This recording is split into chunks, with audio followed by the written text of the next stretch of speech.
Devon's table. I love it. I'm Devon O'Day. Hi, I'm Sylvia Gainier. And we are in the Green Door Gourmet Kitchen where you teach a lot of classes. We teach a lot of different things here, whether it's about food or farming. Being able to impart the knowledge that is kind of going away is so important to me. I really kind of find that as a mission in life, to make sure people understand where their food is coming from. I think that's so important, and we better pay attention because not knowing doesn't do anybody a service. No, 1% of our population grows our food now. 1%. For farmersonly.com, I'm going to tell you what, go find one of them. You're going to need one. Hey, this is our Pestolicious episode, and we are literally in the middle of our summer harvest of joy. Look at all these colors that are at the table at Green Door. And pesto, of course, goes great with pasta, but it also is a good friend along with tomatoes. You just take a little pesto and put it on the bottom, put some sliced tomatoes, drizzle it with a little olive oil. Great on a sandwich. Oh my gosh, pesto added to a sandwich is like so good. Yes. And so we're going to figure out how to make some pesto. It's really simple. Making it homemade. I've heard that it's really simple, but It is. I promise it is.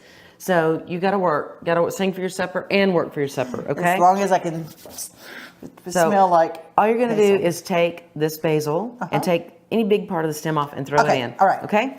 And then while she's doing that, we're going to talk a little bit about nuts. Okay. Two different kinds for two different folks right here. Nuts. We're experts on that. Absolutely. So typically traditional pesto is made with pine nuts. So I have pine nuts. It's my favorite way to make it. That's my favorite, yeah. But I don't know if you've been to the store lately and have seen the price of pine nuts. It can almost give you a heart attack. They're really expensive. They're very expensive. They're worth every bit of it, but they're very expensive. So if you're like, I cannot break the bank, but I want to make pesto, the closest substitute is an English walnut. And a lot of pesto that you find in the supermarket is actually made with walnuts, not with pine nuts. Well, who knew? Or a blend. So make sure you read, if you're allergic to walnuts, you think, pesto is always made with pine nuts. You want to always make sure that they're not using walnuts. Okay? Yeah. But you can use either one. And so as we go through, you can see that maybe you have basil and it's looking a little sad. It's fine. You're going to chop it up. Just throw it all in there too. You don't want it if it's all the way black, because that will affect the color. But if it's got a little twinge or a little bruise to it, just throw it in. This is kind of like picking peas, shelling beans. I know. I was just thinking the same thing. There's an old-fashioned therapy to this, and it doesn't have to be like perfect. A little bit of stem is fine. So if you got a big handful like this, you can kind of line it all up, and I just go in and I just wrench it and put it in. Okay? I love it. And then we're going to add just a little bit more. And to that, you can toast the pine nuts if you want. Oh, yes. Do not burn them. It makes you want to cry. No, you don't want to burn pine nuts ever. Put it in a way that you can control.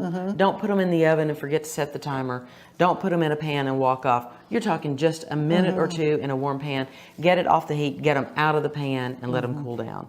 So, but if you don't have time to toast them, they still are going to be delicious. Toasting just brings out more of the nutty flavor. So for pesto, you're going to need your food processor, unless you want to chop it all by hand. And I'm a little lazy today, so we're going to use a food processor. No, that's the easy way. And your nut of choice, Devon or Sylvia. And then you need lemon juice. Okay. And I hate lemon juice concentrate. I can taste it in everything that it is used in, and I just don't like it. It takes 30 seconds to cut a lemon. And if you have never used one of these amazing I have a lime one and a lemon one, just for the size. Yes. And it's thebomb.com. A lot of people mistake and think you would put it in like that. You don't. It goes the opposite, because you want to squeeze everything out, and you just squeeze. And you get a lot of lemon juice, and it's very easy to do. So the rounded part up, and then you squeeze down on that. So we have that. we're going to put in approximately this much of the pine nuts. And then we're going to just put the top on this. And we're going to pulse this for just a second. Okay. We're not going to just turn it on. We're just going to pulse it. It's going to be a little louder. You ready? Okay, I'm ready. Don't be scared. That's not even loud. Just pulse it down. And you see that it's becoming just really nice like that. I like a lot of pine nuts in mine. What I would do now is I would come back with Parmesan cheese, which is back in the kitchen back there. I'm going to have to run and grab it. But we would put the same amount of Parmesan cheese as we do. I don't just lemon. I can just like snort this whole thing. All of that sort of good stuff. So you're going to put the same amount of Parmesan as you would in, pulse that all up, let it run for another minute. We'll pretend our Parmesan is in there. Like my sound effects? I do. It's good. It's really good. Then you're just going to drizzle a very small amount of olive oil. You will not need salt if you have a good, true Parmesan. If you're using the stuff in the green bottle, okay, we're not using that. you're going to need salt because it is not true Parmesan Reggiano. Okay. You're going to need to add a little salt. But if you're using real Parmesan, then you will not need to do that. And this will just help bind it all together.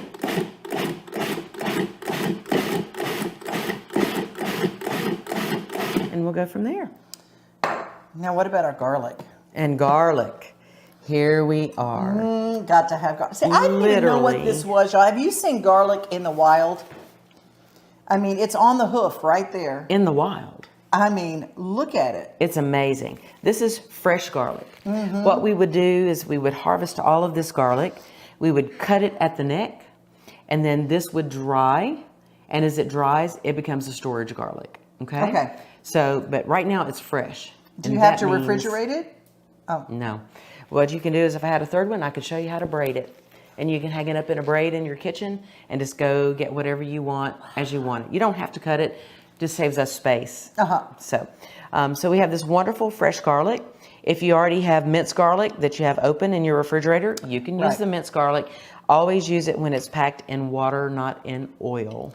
Okay. Oh, why is that? Because the oil is going to change the flavor. The oil is going to give it a different flavor in your pesto. You want just a traditional kind of olive oil. Okay. And this is going to be a lot more pungent, if you will. Okay. Because it's been sitting cut. Yeah. Fresh garlic is going to be pretty potent as well, but it's still just really, really, it's really so good. lovely. One for you? One for you? Yeah. Cheers. Cheers. Here we go with our garlic. So I'm just going to take this. I'm going to come in. I'm going to cut it. I'll let you instruct on this one because I'm not exactly sure how to do this. I'm just going to kind of pull this apart, pull this back just a little bit. And I've seen the dried garlic. I've never seen it fresh like this, ever. So you see now I've got a clove. I just pulled it back and I've got a clove. And I'm going to take this little outside off. And voila, I'm good to go. I'm going to take this down and I'm ready to chop. Now I could spend all day and finely mince all of this.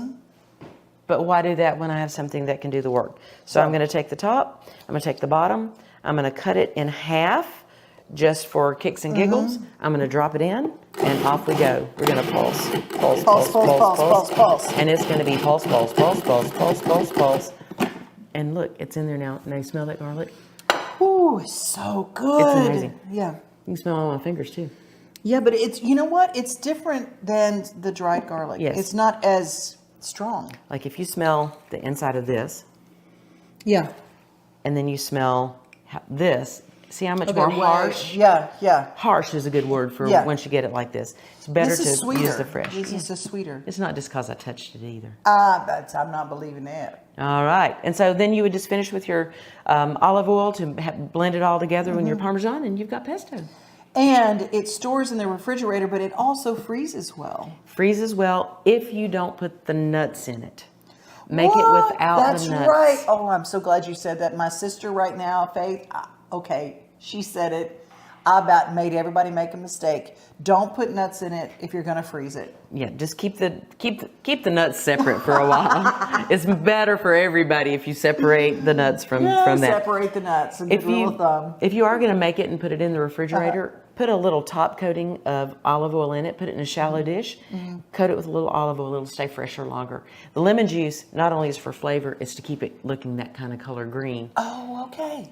So, Well, I know that one of the ideas that I saw was a really cool hack. Those old-fashioned ice cube trays.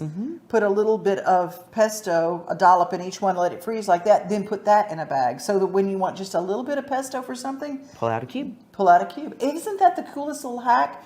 We love giving you ideas how to make your food last longer, how to store your food so it lasts longer, how to stretch those dollars, because when you got expensive, now you pull it out of the refrigerator, the freezer. No nuts. You put it back in here in a. You can just put it back in there, and or you can just grind up a little bit of this and blend it together. You know, super easy. Okay, and I want to tell you about something about these walnuts. Did you know they are an anti-parasite, like a natural anti-parasite food? That you can always do this because you know you always think about parasites. We all, when we eat, we all take things in. I mean, our animals, you know, are treated for it all the time. We can just have walnuts, and it's much more delicious. And because, what does that look like? A brain. It is actually wonderful for your brain as well. It's one of the best foods for memory and brain function. Isn't that awesome? The lowly walnut, and also a nice natural antidepressant. I know. Hey, we're going to go to our sponsor right now, and that is my friend Brenda Fielder. She's from Mid-South Exteriors. They're a homegrown company just like Green Door Gourmet. Check out what they can do for you. Hi, I'm Brenda Fielder. At Mid-South Exteriors, our custom sunrooms bring the sunshine in without all the heat and the bugs. And they keep you warm all winter while you enjoy the outdoors all year round. They add real value because we build them like your house to match your house. Or let us save you energy by replacing your windows and old siding. And because we have no retail overhead, we come to you and sell direct to you for less. Call us at 833-8003 or visit us at MidSouthExteriors.com.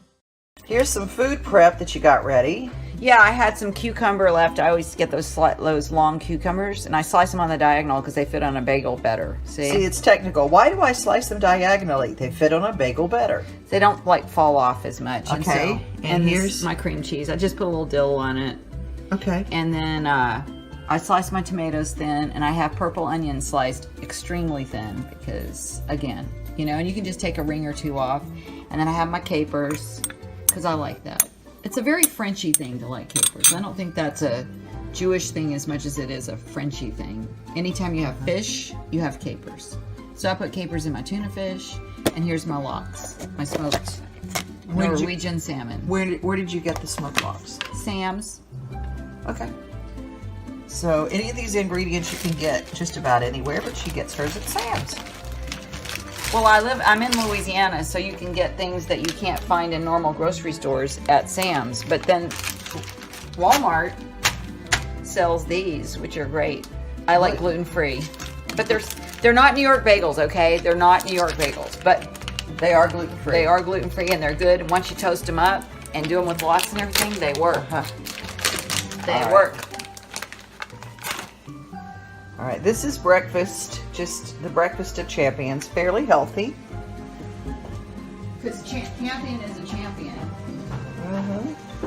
we say. Isn't that our word? It is our word. Yeah. Okay, now we've got the food prep, creating a little food bar, and you like presentation, so that's all ready. Well, not the cutting board. It's not. This Okay. cutting board is not good presentation, but I like to have it all ready for me. So while the lox are cooking, while the eggs are cooking, Getting it all presented. We'll check back with the finished product. And here's the setup: a toasted bagel, gluten-free, because that's how you roll, right? I like gluten-free. Yeah, we don't need the gluten. Why add glue to the mix? That's what gluten is. Someone told me that, and it computed. It wasn't like I was saying, "Oh, I want to be healthy, so I'm going to do gluten-free." But I like bread, and I don't want to. You know, do no carb. I don't mind carbs. Okay, and you're wearing your cooking robe. I'm wearing my cooking robe. Uh-huh. I got a little horsey on it too. Is this also your husband's robe? It's my husband's robe. Well, I got it for him. He doesn't wear robes, so I'm like, it's become my cooking robe. I decided to make it my cooking robe. So what I'm going to do is You can do them any way you want, but I layer the cucumber. On top of the cream cheese. Yeah. Cream cheese seasoned with dill. A little bit of dill. And then, so I got 3. See how it fits nicely? If you do, yeah, and they don't fall off. And then, let's see, I'll do a little purple onion. Onion. Onion. See? Little circles. Also stays on better if you do little circles. You know, I don't know why. In New York, they do bigger slices, but I like thin. And that's probably Mama checking on us. And here's the lox. And these look like...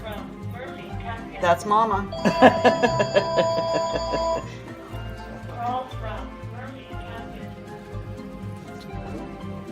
All right. Lox.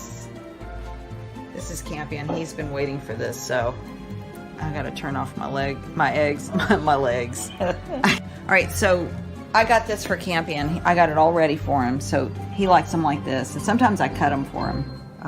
You know, and then I usually start with So we've got cucumber, tomato, onion, capers, cream cheese with dill, lox. I usually put a slice of, I put lemon on it, and I put the capers on top of that, and I put the tomato on top for some reason. It works. It's like a sandwich. You can either put them together like a sandwich, and then... And the frittata. A little bit stuck on my lid, but it's not bad. Okay. And then I'm just going to put Campions all on the plate. Some people don't like lox, but I think... So this has been sauteed onion, purple onion, then green onion, So I just, egg whites, I just sliced through it like a pizza. and no cheese. No cheese. No cheese. Sacrilege. No, not No bacon. Well, you got no cream cheese on your lox. Oh, okay. On your bagels. Well, I'll forgive you just this So once. sometimes if you don't want to do the whole lox and bagels thing, see, I put a little wedge on there for Campion. So, presentation, just getting it ready. Now, normally you don't have to do this and all of this, but I just like to do it all because it's festive brunch, lunch, breakfast kind of thing. To do it all. Okay. Oh, that's awesome. And this, creating the frittata, you don't have to stand over it, and you can get the lox, the bagel, ready while you're getting your frittata is cooking. You cut it like a pizza and serve it like a quiche.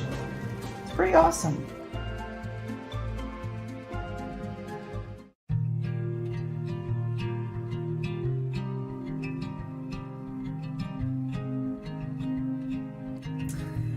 So I think it's really important to get an understanding for each person as they go through their day.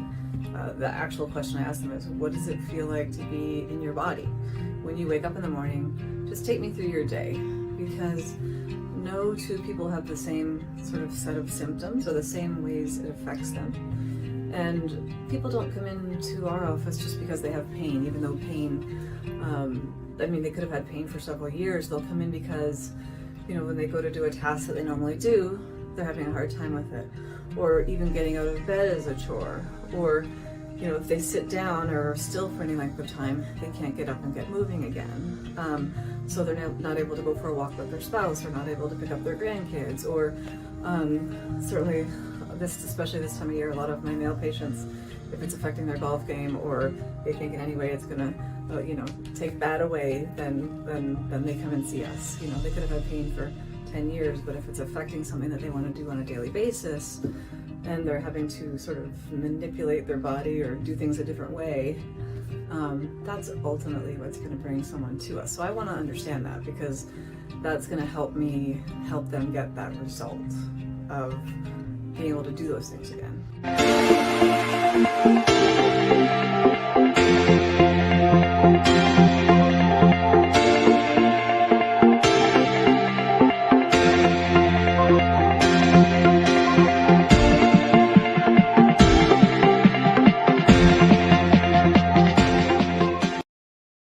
In December 2022, here in Middle Tennessee, we all felt an Arctic blast like never before.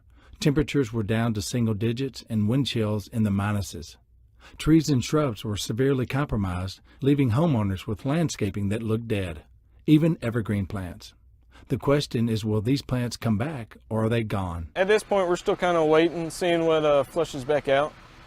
Some species we're going ahead and trimming back pretty hard, like our nandinas and some of our hardier bushes, and that'll promote them to push out some growth. If you got dead in your bushes or dead in your tree, you can go ahead and prune that out and start trying, especially like bushes, start trying to prune for a little bit of shape. As far as trees, you just want to try to prune back to lateral branch union. Hopefully let that sucker fill out a little bit more. You know, the fall is a great time to plant, so maybe just give it a little bit longer and revisit that issue in next fall when we can get some good plants in the ground if need be.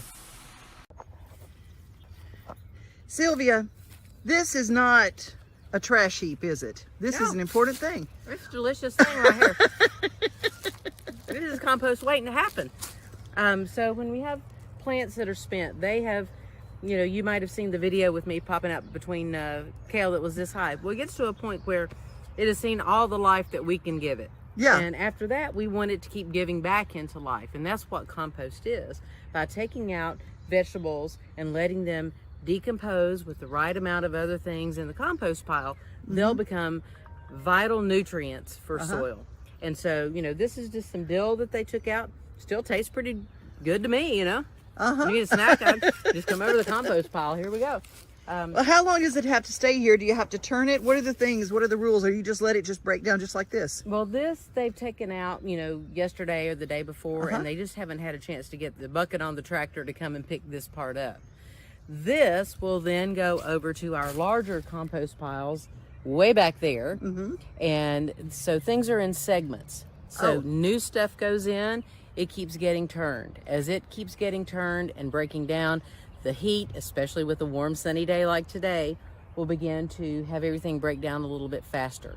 So you kind of pick a time that you're going to put new stuff in, and then you pick a time that you're going to turn it, and then you start a new pile. So it's kind of like that old song, to everything, turn, turn, turn. There is a season, turn, turn, turn. So think about that when you're composting. The very first thing you want to do is not put new in what is already almost broken down, because then you got to start all over. What are the things, okay, first rule of thumb, what are the things not to put in a compost pile? For people doing compost at home, it is much more difficult to break down a lot of things, say meat, dairy, none of that sort of stuff you would ever want to put in your home compost. Not only will it draw critters, it just takes forever to break down. You're going to leave that food component that is not just fresh vegetables or leaf cuttings or grass clippings to the professional composters. At home, you can use animal waste. Say you have some chickens at home, you can use their bedding, their manure. You can use your vegetable scraps. You can use, as I said, your lawn clippings, your leaves. All of those things are good things to put into compost and break down. Equal parts green to brown. You can't see the sights without the sounds. From the crack of the bat to the roar of the crowd and everything in between, discover what Hit City has to offer. Spend your nights cheering on the Nashville Sounds at First Horizon Park with giveaways, fireworks shows, theme weekends, and more.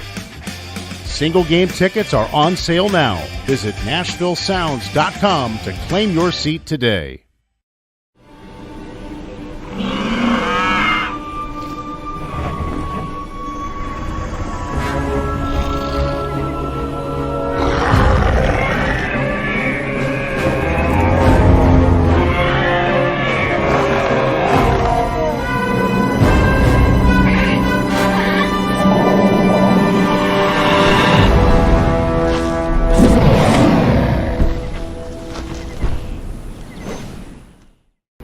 Ain't nobody don't like pie. Pie for everyone, and you got plenty at Green Door Gourmet. We sure do. We have all the fruit flavors of pie. Say that 3 times fast. Fruit flavors of pie.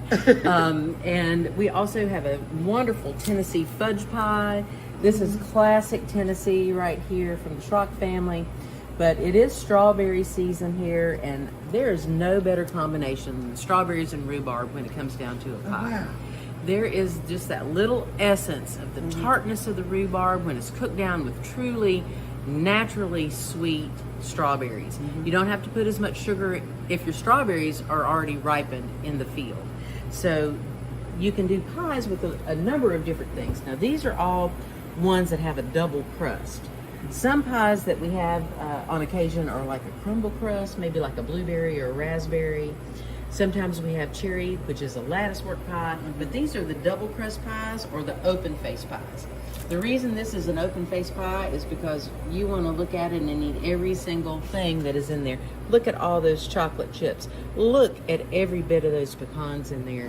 Every crust is homemade, and it's beautiful. Little delicate pictures of the strawberries that have been cut in. You've got the apple crusts that are made. They're little works of art that are edible works of art that are delicious. Mid-South Exterior. Hi, I'm Brenda Fielder. When it comes to sunrooms and screen porches, we have more than 60 years experience helping Middle Tennesseans add value to their homes. At Mid-South Exteriors, we install all types of siding, from hardy board to all the new vinyl designs. We also do custom trim, gutters and downspouts. We even do roofing. And of course, energy-efficient replacement windows. Our website is our showroom, so we come to you and sell direct to you for less. MidSouthExteriors.com. Tired of hanging lights every year? We get it. That's why Southern Nights is here to help. We install programmable lighting on your home or business so you can enjoy beautiful, customizable lighting all year round. No more ladders, tangled lights, or cold nights outside. We do the work, you do the celebrating. Call Southern Nights today and take the hassle out of holiday lighting forever. For a free quote, give us a call at 931-241-3074 or visit our Facebook page at Southern Nights. We look like that old farmer picture with the pitchfork, except I got my garlic. You got your garlic? Yes. We're ready to go. We are Pestolicious. And if you don't believe it, we've been tasting it during the other stories. It is yummy. You go to Green Door Gourmet. Do you make pesto here that if someone didn't want us? Yeah, we make it for sale. We also make a lovely basil mayo that goes on tomato sandwiches that will just make you want to slap your mama. See, I love that you know that. Well, y'all, when it comes to growing things, learning about food, or just getting good, nourishing food for you and your family, the place is Green Door Gourmet. It's on the west side of town, and you are open Thursday, Friday, Saturday, and Sunday. 9 to 4. It is a weekend excursion. Y'all, if you are looking for a blessing, well, first of all, you go to the store at Green Door Gourmet, and the clerk there, her name is Blessing. See, you can always find one at Green Door Gourmet, but remember, you got to first be one. When you feel lost and